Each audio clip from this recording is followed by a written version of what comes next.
Hello guys, this is the Corporal family and we are here at Qatar for 10 years already, and now we are going to DFC, Doha Festival City. So tingnan nyo mga bridge nila, sobrang ganda, di ba? So yung ilaw, it's about 6 o'clock pa, pero yung ilaw lahat nakasindi. So ganun sila kayaman dito, wala kang makikitang kahit na dumi. So it will take 30 minutes to 20 minutes galing sa bahay namin papuntang DFC. So kitang-kita mo naman na sobrang linis-linis.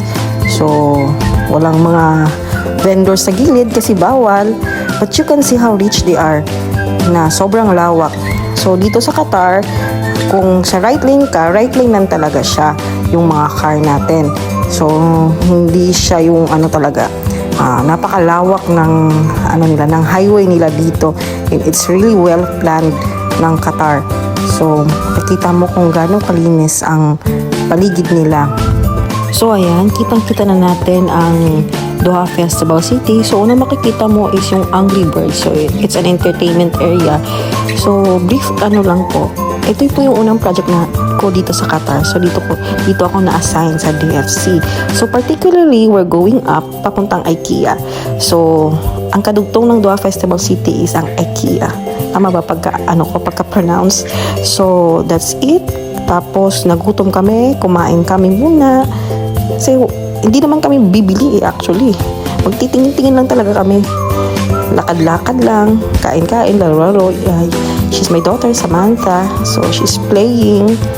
Yun lang, pa lakad-lakad pagkatapos kumain. So spending time with family. Then ito na naman si Samantha, nag-vlog daw siya sa bagong bahay daw niya. So you will see how's the plan of IKEA. May mga bedroom. So dito ka talaga, kung pupunta ka ng IKEA, makapapawaw ka na lang talaga. Kasi makikita mo kung gaano kaganda. So parang gusto mo na rin bumili ng lahat. Kung may pera ka lang, gusto mo nang bilhin lahat siya.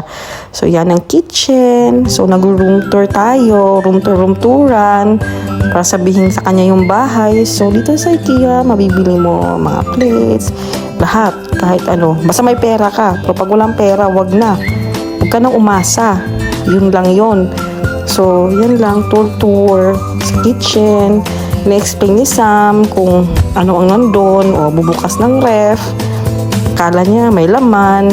So nakikita mo kung ano ang mga andyan. So everything you see is a product of IKEA. Tapos yan, feel na feel. Ayan lalakad siya. So makikita mo it's a 1 bedroom design sa bahay. So ang gandang gayahin, 'di ba? Napaka-cozy ng mga design nila. So pinag-isipan talaga niya, all IKEA products. Yan, tingnan ng alarm clock. Ewan ko anong pinagdadala tong batang to. Actually English si Samantha. So maganda sana kung i-record yung voice record niya. Kaso ayan, nagdadaldal siya dyan kung ano na makita niya. So ganda ng bed, sobrang ganda ng bed. Ayan, terrace. Ayan na feel. So, ayan, magdadadal siya. Ito daw yung bedroom daw niya. So, all IKEA products. So, it's 1 bedroom. I think so. So, naka-floor plan siya ng ganyan. So, ang sarap gayahin kung may pera at pauwi ng Pinas. So, ganyan. So, ang ganda. Ang ganda ng mga ideas ng bahay na design ng IKEA. At Samantha, ba't ka nagbubukas ng toilet at gusto mo pang umihi, ha? Kaloka kang bata ka. So, yan. Nag-discuss na naman siya ng wow. Ito yung gusto ko na na vanity mirror. So, sobrang gandang gayahin. So, next time, it's either gagayahin ko or magpapagawa na lang ako. Pero sobrang ganda. Ito yung study room. So you have all the ideas at IKEA. So yan, pasyal-pasyal lang kami. Pawala ng mga kinain.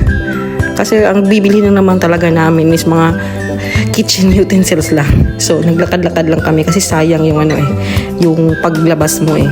So ayun. Yan. Feeling-feelingan. Nagbabasa. Kala niya, nagdadrama. Okay.